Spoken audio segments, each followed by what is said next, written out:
Hello and welcome to another instalment of our occasional podcast called I Wish I Hadn't. I'm Dave Hill. And I'm John Wyatt.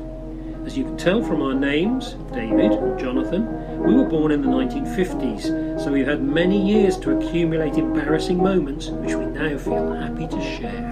The dictionary defines regret as a sorrowful remembrance, a sense of loss. But we're not in the business of sorrow and loss here. We're dealing with those things in life that we might wish had been otherwise, but which we're now prepared to own up to.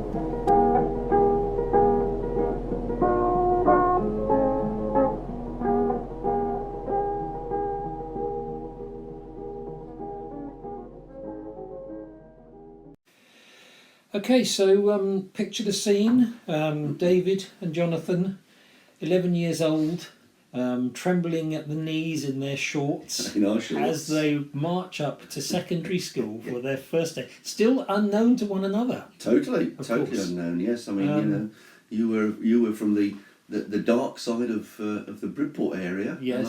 And I was a Bedminster boy. So yeah. I mean, we still don't quite know how we first became aware of one another, really. But I always considered we were friends from the age of 11. But quite how that happened. I think because we were in two different classes for a start off, weren't we? I was in Pilsen, you were in Wadden. Yeah. And but our form rooms were on the same floor, weren't they? If I remember right, on the top of the building, and I think at various times there was mixing between the at lunchtimes and that if we were indoors and before school and that. Mixing, wasn't it, really? I suppose we should start off this episode by saying I wish I hadn't met you, but no, that would be far from the truth, John. Yes. Far from the truth. Yeah. So secondary school, entire new breadbasket of things, and there were subjects at secondary school I really didn't enjoy. I hadn't done. Yes. Funnily enough, when we were making notes about this, the first things I wrote down were subjects I didn't enjoy. So what were they for you? Well, I think mainly. I mean, I didn't enjoy the if you like the practical things really. The woodwork and the metalwork side of things, because basically I was rubbish at them. Yeah, me too. Particularly metalwork. Oh, metalwork, yeah. Horrendous, yeah. No, I wish that had just been excluded from the. I mean, I didn't. I never. I think they were Wednesday afternoons, weren't they, or something like that, or Thursdays. No, Wednesday afternoon was games. Oh yeah, no, it would have been a Thursday morning or something. Yeah. I can remember, being obtaining an apron. You had to have an apron, didn't you? You had to bring your own apron. Yes, that's right. And I can remember having an apron. Wish I still had mine. But I can remember this apron was way too big for me at 11, and I can remember having to sort of roll up various bits of it and then tie it with the ties and hope it all stayed up. And during the morning, it would obviously start to fall down. So that in the end, it was like a curtain just above my feet. With this apron, you had to hitch it all up. Had you bought it? Because I think my mum made me an apron for woodwork. It wasn't a flowery one. No, it wasn't. It was dark green. I remember. And it had a pocket at the front. Oh, they had a pocket at the front. I think mine was. It was either second hand or it was bought from a shop for it's one of the old you'll grow into it type thing. Yeah. But no, metal. I can remember. I mean, my abiding memory, apart from not particularly liking the teacher, which who was shouty, wasn't shouty. Yeah. I just remember that the one thing that I almost made, and I say almost because it never completely worked, was the little copper ashtray that we had to make. And if you remember, we had to sort of cut out this with some snips. You had to cut out the piece of copper, beat it until it became concave. Yeah. And then, I mean, that was fine, and you could make some little bits in it for resting people's cigarettes in, obviously, which these days, no, I don't think so. But then the bit that came, that was the bit that really flummoxed me, was the feet. Yes. You had to make three. You had to solder them on, didn't you? Well, first of all, you had to turn on a lathe 3 little metal feet. I didn't enjoy the lathe. Which was frightening, wasn't it? Frightening the life out of me. I could see myself being, taken into it. Yeah, I could see my fingers being severed, Yeah. But you had to. so I turned those, and that was fine. I turned 3 of those. Now, over the ensuing weeks, I remember each week we came back and I'd not done any more. There'd only been 2 there, or 1 there, so you had to make some more. Yeah. Eventually, I hung on to the 3 of them, and you had to, as you say, you had to solder them to the copper. And it was demonstrated that you put this solder on, you put the thing on, and then you used a brazing torch to solder it. And it was demonstrated, it looked very easy. Now, each time I did it, the brazing torch knocked the feet off, and the feet would go down behind where the lathe and stuff was, and I'd be back to square one again. And it was.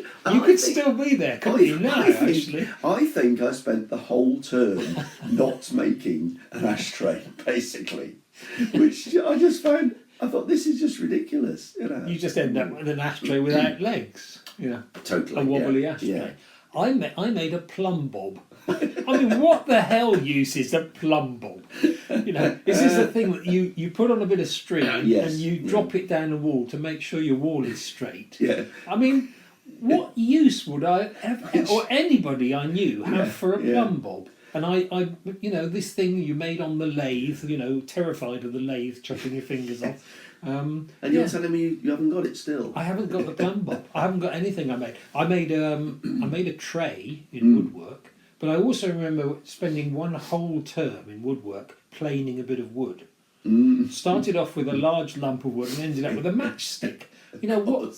I mean, what did it teach you other than patience, really? Well, I do remember I made something quite creative in woodwork when we were given a bit of a free hand, and it was from a very nice sort of, it was a beautiful sort of chestnutty brown piece of wood that I'd carved and smoothed this sort of deliciously.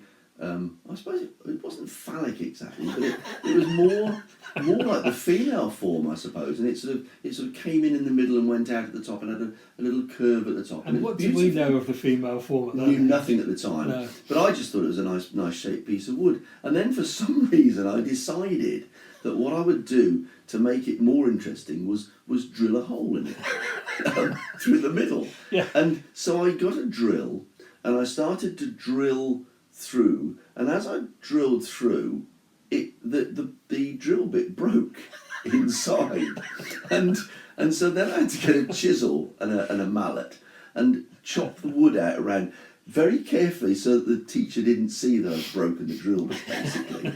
And so it ended up with this shape, which is almost like a doorway in it, which is where the dug out the thing. It sounds very futuristic. I can imagine that as a Barbara Hepworth. It sounds to me like it ought to be worth a fortune. But whenever people have seen it, they said, "Oh, that's interesting. Why has it got that hole in there?" And I always say that's where I broke the drill bit. Well, it still had the drill bit in it. I mean, that would have been even better, sticking out, wouldn't it? Really. Yeah. But so woodwork and metalwork.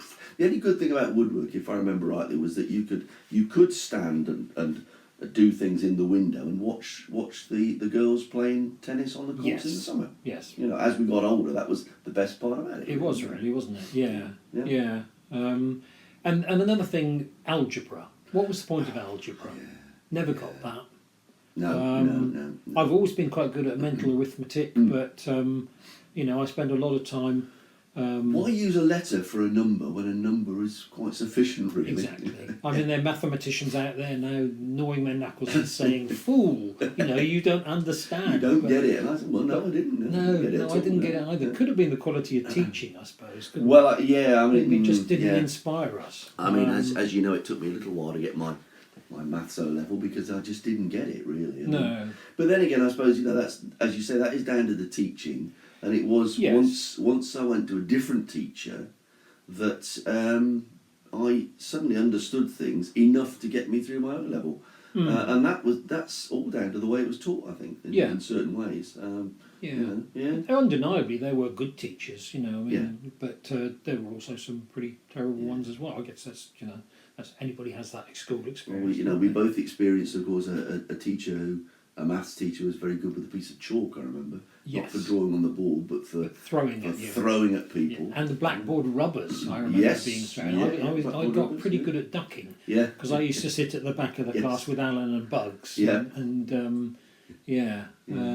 Yeah, Mr. I can't remember what he was called. Anyway. I can remember his name, but I don't think we should mention it. No, maybe not. Yeah. No. He might still be, He might still be around. Alive. Yeah. And thing that we didn't touch in the first part of the primary was bullying. Were you ever bullied at primary or secondary?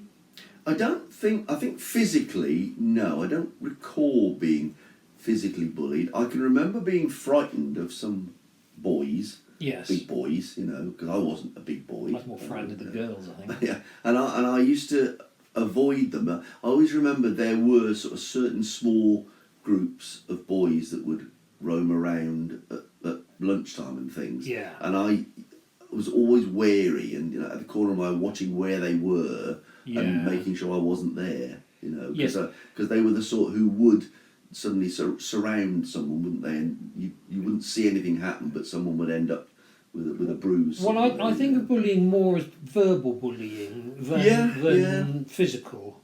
Taunting. Well, I think. I mean, I don't know about yourself, but I found that as I became that sort of awkward adolescent age, around about the 14, 15 years old, I wouldn't say I was bullied. I didn't like some of the sort of nickname stuff that came my way. Well, that's the thing, you see, because I never had any nicknames. I was known as YY. You had a lot of nicknames. I did have a number, yes. You were Little Fluffy. Little Fluffy, yes. I shouldn't laugh, but yes, I was. Yes. You were the linesman.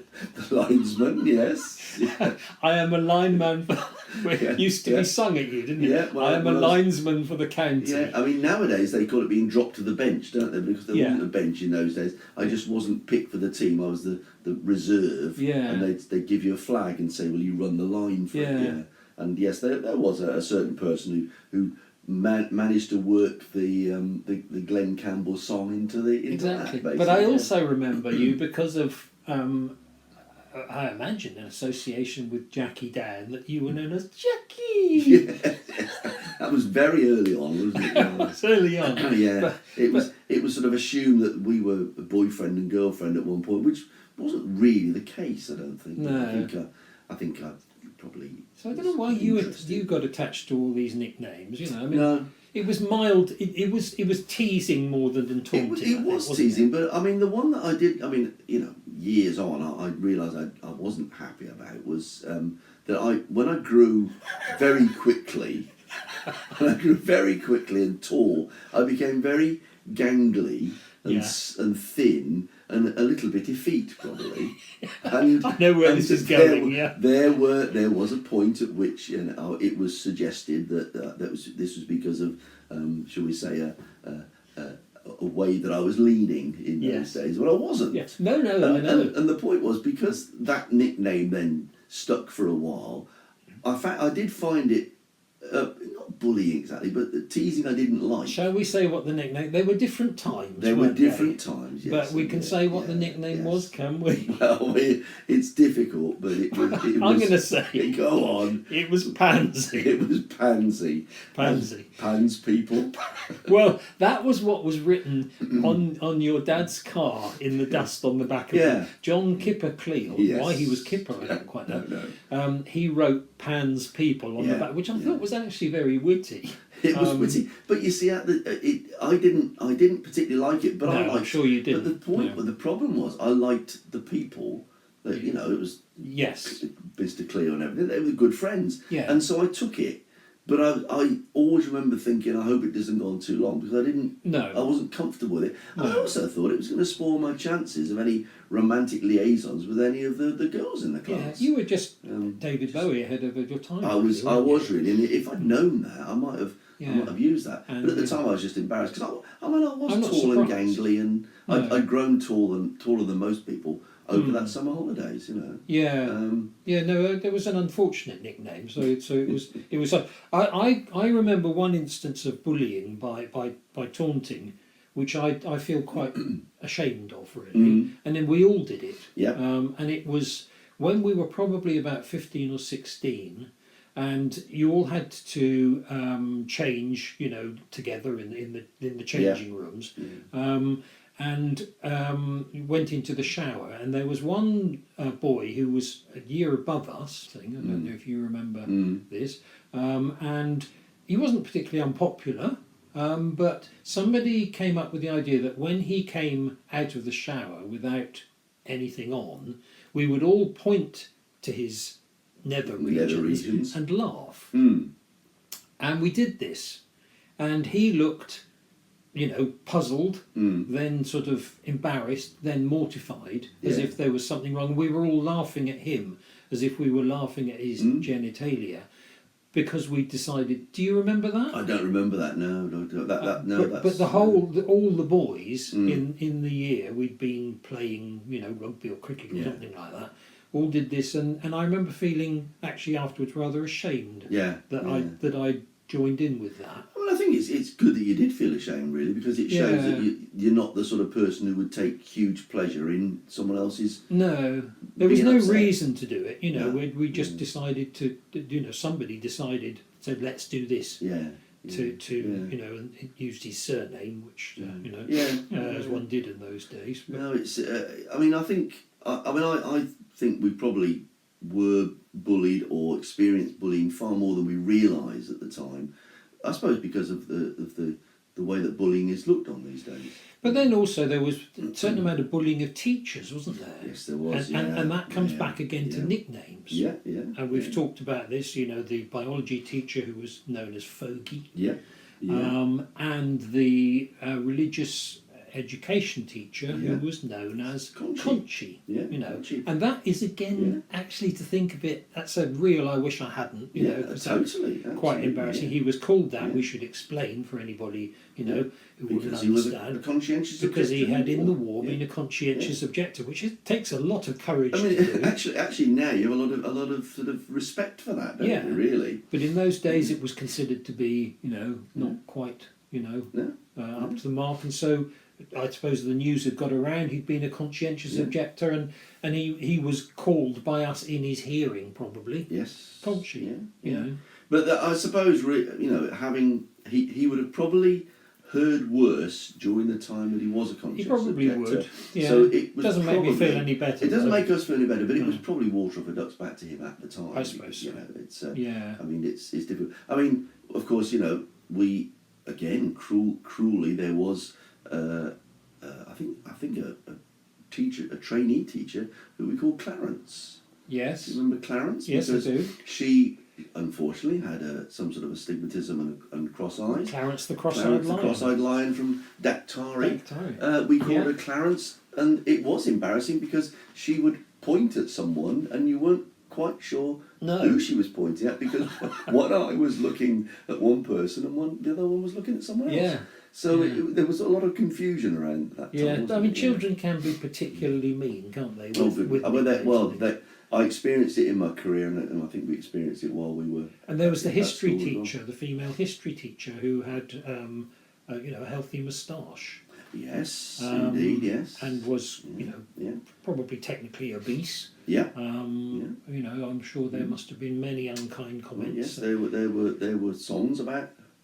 Yes. Presents for Christmas for her. I've seen yes, before.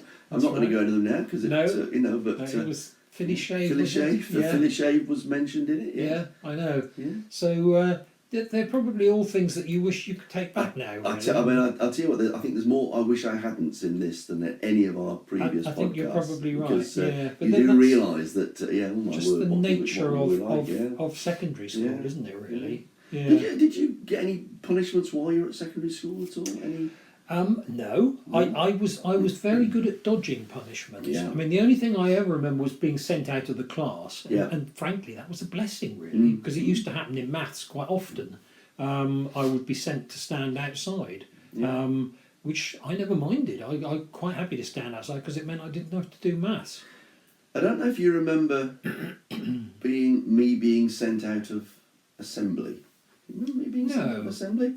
Didn't you mention this in a previous episode? I probably did before. I mean, it was to do with the chair of governors. That's right. Socks. Yes. Yeah. Yes. I mean, but that was the only time that I recall. Well, it was the only time I was ever sent out of assembly. Only time I was ever really in any serious trouble in that school. I mean, as I've said to you many times, I was at a disadvantage because my dad taught there, so Yes. I couldn't really get into serious trouble because it would have been fairly horrendous if I had. But do you remember also another thing that some people had to stay behind after assembly to clear up the chairs, and a way had been discovered to get out of doing that because it was unpopular. That if you squatted down and held your breath and jumped up suddenly, you would black out. You could black out, yeah. I never actually tried it because I didn't really want to, but people would do that to get out of stacking the chairs, wouldn't they? Yeah, the thought of doing it frightened me, I've got to be honest, Yeah.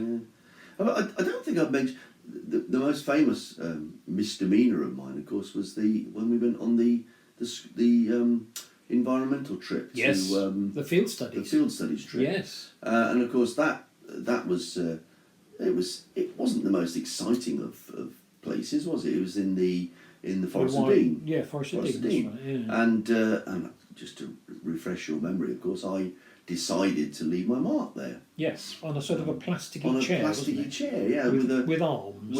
With arms and with a biro, and on the back of it, I wrote my initials. And you think, well, I could probably get away with that, yeah. Yes. But I also dated it as well. Not terribly bright. Put the date on it, and really. And then I was called to the staff room, and when we got back, and they'd had a phone call from this place to say, did you realise that one of your students, and we know it's one of your students because he's dated it, has put his initials on one of our chairs, and I was told off by the geography teacher, not ridiculous, not harshly. I mean, he just basically, I think he basically felt sorry for the fact that I'd been quite so stupid as to actually date it as well as put my initials on it. Yeah, Mr. Blow did, yeah. Because we had a very unpopular headmaster, didn't we? We did. Nobody liked him, but again, he was always sort of at odds with our group when we were in the sixth form. But I never remember, getting sort of punishments particularly. No, I mean, I think his style was. I mean, we were going through that period of time where hair was getting longer. Yeah. And attitudes to uniform were changing, and he was very much of the old school, wasn't he? Yeah. And I think there was a real clash there, a real clash of cultures. What was your attitude to exams? Well, unfortunately, I mean, I didn't like doing exams. I don't think I ever studied hard enough for them. The biggest problem for me when it came to things like, well, A-levels mainly, was that I got what they called an unconditional acceptance to teacher training college. And sometimes I wish I hadn't, because I think I would have worked a lot harder. Yeah. I would have given myself far more chance of, if you like, even more of a choice of career if I'd done that. Because my attitude to the A-level exams was, well, it doesn't really matter if I get them or not, because they're not gonna chuck me out of the college.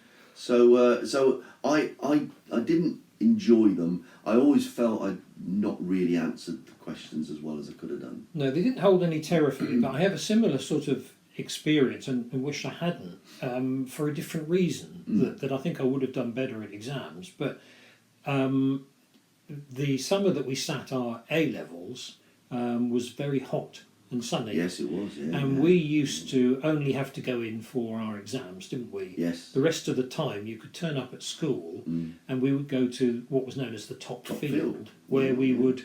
Actually, this happened at both O and A levels, and you would generally dick around, either playing football or trying to flirt with the girls. Absolutely. Great memories. Great memories, yeah. And I do remember, particularly at A levels, that it grew into a kind of a challenge to see who could get out of an exam the fastest. Yeah. Because they were 3-hour exams, yes, and you were only supposed to be let out after an hour. That was the minimum time you could spend. Yeah. I remember getting out of one exam after 58 minutes, and I think that was the record. And I did it because I wanted to get the record to get out of the exam the fastest. I think it was the S-level history, so it didn't really matter. And I failed it because I was hurrying because I wanted to get back to the top field to carry on flirting with, I don't remember who it was, possibly Wendy or... Yeah. I don't know. Well, it held far more attraction, didn't it, really, than sitting in a stuffy exam room answering questions on something you weren't really interested in. Yeah. Whereas the thought of flirting with one of the young ladies in Topville was far more interesting. Yeah. Much more exciting prospect. So again, had I applied myself more, I probably could have got, better grades. It wouldn't have made any difference in the long run. But I think, so it's not particularly a regret, but I mean, it's a thing that I could have done better, frankly. Yeah. It's not the, it wasn't the, it always seemed important but at the time, but I even remember when my results came, it didn't really upset me particularly. It was like, oh well, there you go. I'm off to college anyway, so yeah. I think I think we had a fairly lackadaisical approach to the end of school, didn't we? Really, all assumed that we would end up somewhere. None of the job anxiety that there must be nowadays. There seem to be more opportunities, I think, for further education as well, if we'd wanted it, and also the world of work, it was out there. So we could have, of course, gone and worked in the plastics factory. We could have done. Which a careers teacher did suggest to me when I said I want to be a teacher. He said, "Well, I don't think you're going to be up to that. So there are opportunities at the plastics factory." That's encouraging. Which was really a great thing to say to someone, Well, I had a careers teacher who suggested I go into town planning. Okay, yes. Glad I didn't do that. Glad I didn't listen to his advice. I can imagine the sort of towns you'd have planned, John. I know. Yeah, they've been pretty but unworkable. Yeah. No, it is. It is strange to think. I mean, I think of them as very happy years. We again avoided getting into trouble because in the sixth form we would just wander out of school, wouldn't we, and go down to Bemitster to the pub.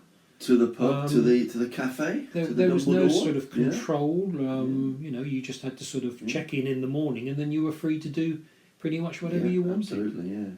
Or just hang around the sixth form flat, basically. Exactly. Which is in the summer was quite nice. I mean, I think I've got a picture somewhere of a number of us all sort of sat on the grass outside, and the flat in the background. The house, which I think we were very lucky to have something like that. I don't think many schools had. No, I'm particular sixth form. Sort of self-running flats. So, Would you have studied different subjects if you go back? No, I don't think so, because I might have tried harder in the ones that I studied. But to be honest, the options only were of the ones that I studied were against those subjects that I couldn't do. Yeah, exactly. The sciences and the practical stuff. Yeah. So I'd never been. It wouldn't have made. Were you as rubbish at science as me? I was hopeless. Yeah. I mean, the only science exam I did was chemistry, and I was in the O-level group, and the chemistry teacher said, "You're not going to get this O-level. You put you down into the CSE group." Well, and I scraped to CSE. Yeah, just about got through the CSE. I didn't do biology. Now, biology, sex education. Yeah. Do you remember any sex education? No, I remember frogs. Yeah. I remember some talk about chickens. But that was, I don't think we had any serious sex education. No. No, it was. I don't recall any sex education at school, to be honest. And so generally, one's concept of sex, unless your parents talk to you, and my parents didn't really. I think my dad said to me at some stage, do you know about the details of sex, and I kind of went red and said, yeah, thanks, I don't need to know. But you picked that up at school. I mean, I can remember jokes that I didn't understand. Some of the boys making a joke which was obviously funny because it had a sexual connotation, and I didn't know. I remember one, actually, I think it was Paul Rendell, and he said, did you hear about the homosexual sheriff the homosexual cowboy who came into town and shot up the sheriff? Yeah. And I you thought, don't get that, why is that funny? And they all laughed, and so I would have laughed. So I suppose, there was an innocence there that probably kids don't have nowadays, maybe. Well, I think we've we've covered quite a lot of our secondary education there, John. I haven't actually talked about my invisibility at secondary school, have I? Which does take us on to the school reunion. Yeah, I think probably we could finish on that, couldn't we? Because I think we could finish on having mentioned all these things that happened at secondary school, I think you should tell us of your experiences of becoming invisible. You and Alan and I went back to a school reunion, and it must have been 15. Easily 20 years afterwards, and it was at the school. It was quite funny to go back to, wasn't it? And we all had our name badges that we stuck on our lapels, or in my case, I think a silk shirt. Actually, I was wearing, and saw people there that you hadn't seen for a couple of decades, and you and Alan were hugely amused because a few people pretended complete ignorance of my having gone to the school. They didn't seem to remember me.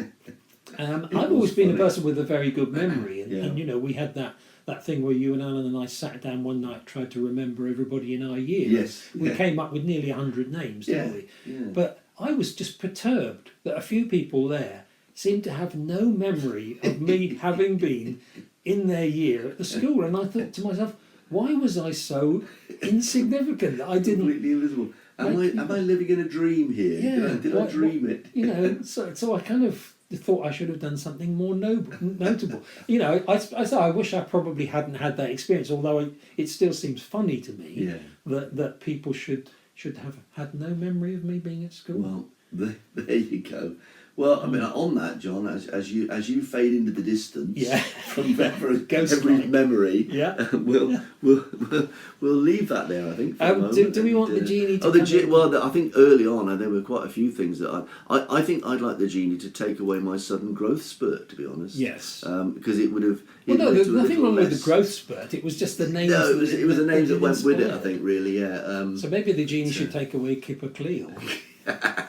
No, that'd be a bit unfair, wouldn't it? Yeah, really? It would really. Yeah. I think I'd like the genie to remove the unkindness of us all laughing at one. We're probably giving him a complex about his wang, which as far as I can remember, there wasn't anything particularly notable about it, nor wrong with it. No. But we probably gave him maybe a complex for the rest of his life by all laughing at him. So I'd kind of like that to be removed. Yeah, he will look back on school days and say, do you know what they did to me? Yeah. I'd like, when whoever proposed doing that, I said, no, that's unkind. Yeah. But I didn't, I went along with it. And so I'd like that one. Jeannie, take that one away, please. Well done, Jeannie, for a sort of assuaging our thoughts there. Good word, Good. assuaging. Yeah, there you are. There's education for you.